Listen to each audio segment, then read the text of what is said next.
I never thought a simple afternoon in our backyard could change everything. But life has a way of throwing unexpected storms right into the middle of your peace. It was a warm Sunday, the kind where everything feels quiet and slow. My husband Mark was in the garage fixing something, and our daughter Lily was inside, probably glued to her phone. I was sitting on the porch with a cup of coffee, watching our dog Max dig around in the far corner of the yard. Max had always been a digger. He would bury his toys, then dig them up days later as if he had discovered buried treasure. I didn't think much of it until I noticed how frantic he had become. His paws moved wildly, dirt flying in every direction. His tail was stiff, his ears alert. "Max?" I called out, setting my coffee down. He didn't stop. If anything, he seemed more determined. I walked over, wiping my hands on my jeans as I crouched beside him. That's when I saw it, a small wooden box, half buried in the dirt. My heart stilled. It didn't look new. The wood was old, cracked in places, covered in dust and soil. A strange feeling crept into my chest. I reached out with shaky hands, brushing away the dirt until I could pull the box free. It was heavier than I expected. My fingers hovered over the rusted latch before I finally flipped it open. Inside, wrapped in a faded piece of cloth, was something that made my breath catch in my throat. Old photographs, letters, a ring, and a name written on the back of one of the photos. A name I recognized. My husband's name. But the woman in the picture wasn't me. I stared at the photograph, my fingers trembling as I traced the name written on the back. Mark, my husband's name, clear as day. But the woman beside him, she was younger, with soft curls framing her face. They were smiling, arms wrapped around each other in a way that spoke of deep love. I felt a knot tighten in my stomach. The letters were old, their edges worn and yellowed with time. I reached for one, unfolding it carefully. The handwriting was neat, delicate. My eyes darted over the first few words. "My love, I miss you more than words can say. Every day without you feels empty. You promised we'd be together. Please don't forget me." I swallowed hard, my breath coming in short, uneven gasps. Max whimpered beside me, nudging my hand with his nose, but I couldn't move. I couldn't breathe. Who was this woman?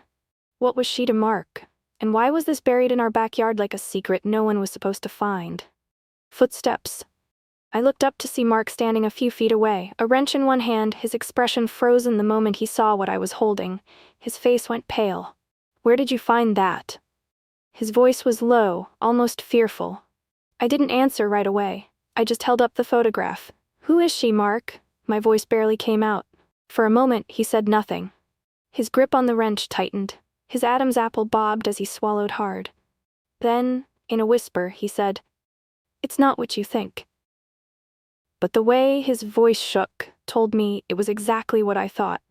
And maybe even worse. Mark took a slow step forward, his eyes locked on the wooden box in my lap.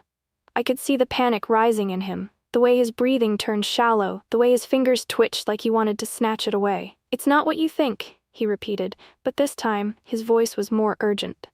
I clenched the letter in my hands, my nails digging into the fragile paper. "Then tell me, Mark," I said, my voice shaking. "Who is she? Why are these buried in our backyard?" He hesitated, glancing toward the house like he was making sure Lily wasn't watching. Then, with a long breath, he crouched down in front of me. "She was someone I loved a long time ago." His voice was quiet, almost distant. "Before you, before us." I swallowed the lump in my throat. "And?" Mark exhaled sharply, running a hand through his hair. "Her name was Claire. We were together years ago, before I moved here. We had plans to get married. We had dreams." But he trailed off, his jaw tightening. "She disappeared." My stomach dropped. "Disappeared?" He nodded, his eyes dark with something I couldn't quite place. "One day, she was just gone. No calls, no letters, nothing. I searched for her. I filed reports, but no one could find her." He let out a hollow laugh, shaking his head. Eventually, I had to let go. I moved on. I looked down at the old letters in my lap, my heart pounding against my ribs. "Then why are these here, Mark? Who buried them?" He inhaled sharply. "I don't know." And for the first time since I met him, I wasn't sure if I believed him. Max whimpered again, his nose pressed against the edge of the box. And that's when I noticed something. Beneath the letters, beneath the photographs, something was still buried in the dirt. Something wrapped in cloth, stained dark with time. My hands shook as I reached for it, my fingers brushing against the fabric. It was small, soft, like clothing. But as I pulled it free from the earth, a terrible chill crawled up my spine. Because what I was holding wasn't just fabric. It was a dress, a woman's dress, and it was covered in dried blood. I dropped the dress as if it had burned me, my breath hitching in my throat. The fabric, once soft, was stiff in places, the deep reddish-brown stains unmistakable. Blood. Mark stared at it, his face drained of all color, his lips parted slightly but no words came out. I pushed myself back, away from him, away from the horrible thing in my hands. "Mark," I whispered, my voice barely audible. "Whose dress is this?" His eyes flicked to mine, dark and unreadable. I don't know," he stammered. "I swear to you, I don't know." But I didn't believe him. Max let out a low whine, circling us anxiously. The air around us felt different now, thick, heavy, suffocating. I reached back into the box, my fingers shaking as I rifled through the letters again, and then I saw it, one envelope, separate from the rest, sealed shut. It had no return address, just one thing written on the front. "You promised." My blood ran cold. "Mark," I said slowly, holding up the envelope, "what does this mean?" He stared at the words, his breathing uneven. I ripped it open before he could stop me. Inside was a single sheet of paper. The handwriting was shaky, desperate. "I trusted you. You said you loved me. You said you'd take care of me, but now you're pretending I never existed. I won't let you forget me, Mark. I won't let you bury the truth." A sharp gasp left my lips. My hands trembled as I turned to my husband, my heart slamming against my ribs. "Mark," I whispered, my voice cracking. "What did you do?" He didn't answer, but the way he looked at me, the sheer terror in his eyes, told me everything I needed to know. And suddenly, I wasn't sure if I really knew the man I had married. Silence stretched between us, thick with something I couldn't name. Fear. Anger. Betrayal. Mark's face was pale, his eyes locked onto the letter like it was a ghost from his past come to haunt him. I could barely hear my own voice over the pounding in my ears. "Say something. I don't know what you want me to say." His voice was hoarse. "I told you, Claire disappeared. I had nothing to do with it." I held up the dress, my hand trembling. "Then why was this buried in our backyard? Why were these letters here?" He swallowed hard, his hands gripping his knees. "I don't know," he repeated, but his voice cracked this time. Maybe someone put them here to make me look guilty." I shook my head. "Who would do that, Mark? Who else would even know about this?" He didn't answer. I took a shaky breath, trying to make sense of everything. If he was telling the truth, then someone had deliberately buried this in our yard. But if he was lying, if he had done something to Claire, then I was sitting beside a man capable of something awful.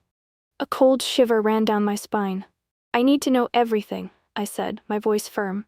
"No more secrets, no more lies." He rubbed his face, exhaling shakily. When he finally spoke, his words were slow, careful. "I told you we were in love," he said, "but things weren't perfect. Claire, she was different. She was intense. When she loved, she really loved. And when she was hurt," he shook his head, "she always thought I'd leave her, that I'd move on. No matter how much I reassured her, she never believed me." He looked at the dress, his jaw tightening. "The night before she disappeared, we fought. She thought I was seeing someone else. She was screaming, crying. I told her she was being ridiculous." He sighed. "The next morning, she was gone. I searched everywhere, reported her missing, but she had vanished." I crossed my arms, my heart still pounding. "And you never saw her again?" "No." He hesitated. Just for a second, but I caught it. Something in his face shifted. Guilt. Fear. Something he wasn't saying. Max let out another low whimper, pawing at the ground beside the hole, and that's when I saw it. The dirt under Max's paw wasn't just loose, it was deeper, disturbed. Like something was still buried there, something bigger, something worse. I met Mark's eyes, my throat dry. "What else is down there, Mark?" He didn't answer, but his silence told me everything, and suddenly I wasn't sure I wanted to keep digging. Max whined, pawing at the loose dirt with restless energy. My heart pounded in my chest as I stared at the ground beneath him. There was something else buried here, something Mark didn't want me to find. I forced myself to look at him, searching his face for some kind of answer, some kind of humanity. But all I saw was fear. Not the fear of an innocent man, but the fear of someone whose past was about to be uncovered. I took a step back. "Tell me the truth, Mark," I said, my voice barely steady. "What's down there?" He opened his mouth, then closed it. His hands clenched into fists, and then he turned and ran. Without thinking, I grabbed the shovel leaning against the porch. I didn't call after him. I didn't care where he was going, I only cared about what was still beneath my feet. I started digging. The dirt was packed tightly, like it had been there for years. My arms burned, but I didn't stop. I couldn't. Then the shovel hit something solid. My breath caught. I dropped to my knees and clawed at the dirt with my bare hands, Max beside me, whimpering. Bit by bit, something began to emerge. A piece of old fabric, a wooden plank, a box. No, a coffin.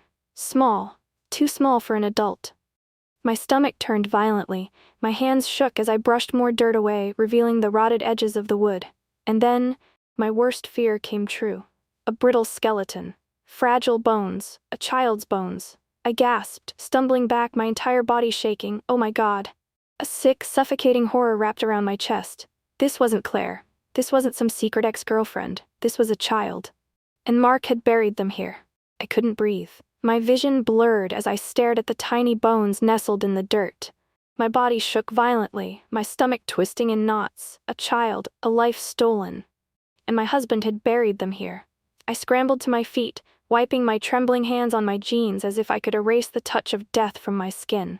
Max whimpered beside me, his tail tucked between his legs. Mark had run.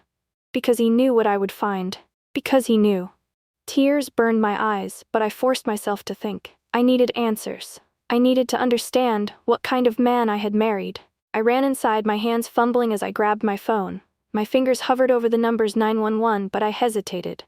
What if I was wrong? What if there was some other explanation? Then my eyes landed on the wooden box I had left on the porch. The letters, the photographs, the truth. I flipped through them desperately, searching for something, anything, that could tell me what had happened. And then, at the very bottom, I found it. A birth certificate.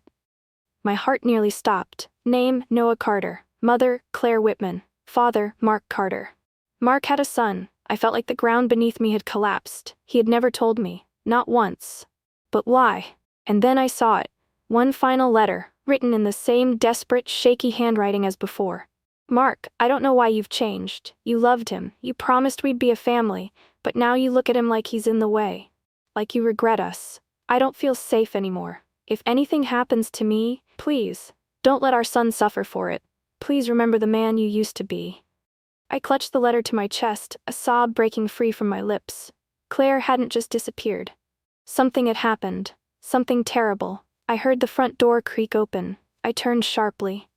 Mark stood in the doorway, his face pale, his eyes dark with something unreadable. He had come back. But now, I wasn't afraid of him. I held up the birth certificate.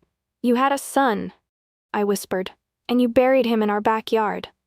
His face twisted, his mouth opening like he was about to deny it. But then, just for a second, his mask slipped, and I saw it. The guilt, the shame, the truth.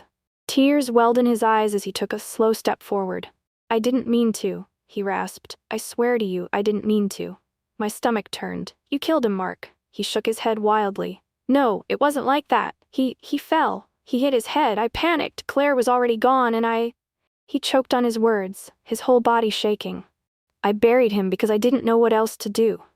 I stared at him, my chest rising and falling with sharp, broken breaths. He could lie to himself all he wanted. But the truth was right here, beneath my feet, and I wasn't going to let him bury it again. With trembling fingers, I pressed 911. Mark's eyes widened. "Please, no." I backed away, my voice steadier than I thought it would be. "You don't get to ask for mercy." The operator answered. 911, what's your emergency?" I took a deep breath, my eyes locked on the man I once thought I knew. "My husband buried a body in our backyard," I said, "and I need you to send the police." Mark let out a strangled sob as sirens wailed in the distance. It was over. The truth had been buried for years, but now, it had finally been unearthed. Thank you so much for watching. If you enjoyed this video, please take a moment to subscribe to our channel, so you never miss an update. Don't forget to hit the like button, share this with your friends,